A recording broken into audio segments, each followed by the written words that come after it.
Musical Instrument by Elizabeth Barrett Browning.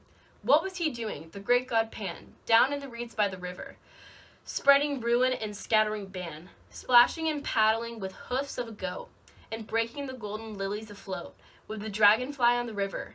He tore out a reed, the great god Pan, from the deep cool bed of the river. The limpid water turbidly ran, and the broken lilies a dying lay. And the dragonfly had fled away, ere he brought it out of the river.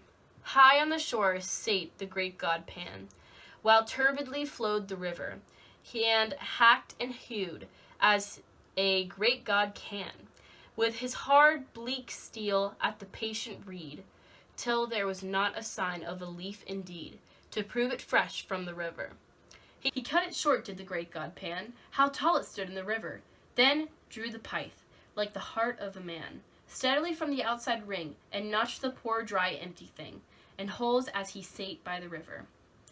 This is the way, laughed the great god Pan, laughed while he sate by the river, the only way since gods began, to make sweet music they could succeed. Then, dropping his mouth to a hole in the reed, he blew in power by the river. Sweet, sweet, sweet, O Pan, piercing sweet by the river, blinding sweet, O great god Pan. The sun on the hill forgot to die, and the lilies revived, and the dragonfly came back to dream on the river. Yet half a beast is the great god Pan, to laugh as he sits by the river, making a poet out of a man. The true gods sigh for the coast in pain, for the reed which grows nevermore again, as a reed with the reeds in the river. So today I'm going to be analyzing this poem using the soapstone method. The speaker is a woman. She's probably middle upper class and educated. The occasion is written in the Victorian era and published in 1860. It is a mythical story poem, but also an analyzation and critique of the god Pan's creation of art and the destruction that comes with that. There's no specified audience, but it is just a story being told.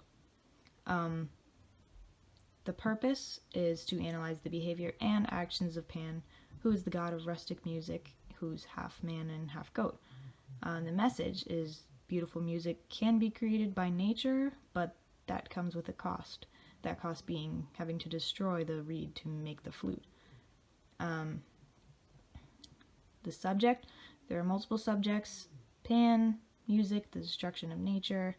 It also discusses Pan's reaction towards destroying the reed versus the other gods' reactions, where we can see that Pan does a lot of laughing while making the music, while making the flute, but the other gods don't laugh. They are pained by him killing the reed to make the flute. They would prefer to keep the reed alive rather than having the beautiful music that it makes. The tone, the author's attitude is neutral, and it's a storytelling poem. There's many descriptive words, diction that create really vivid imagery. Like, I highlighted a lot of lines where there's a lot of description.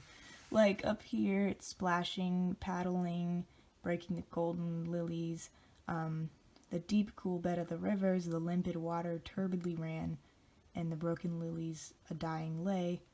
The reed, he hits it with a hard bleak steel. He wants to make sweet music, and then the music is described as piercing sweet and blindingly sweet.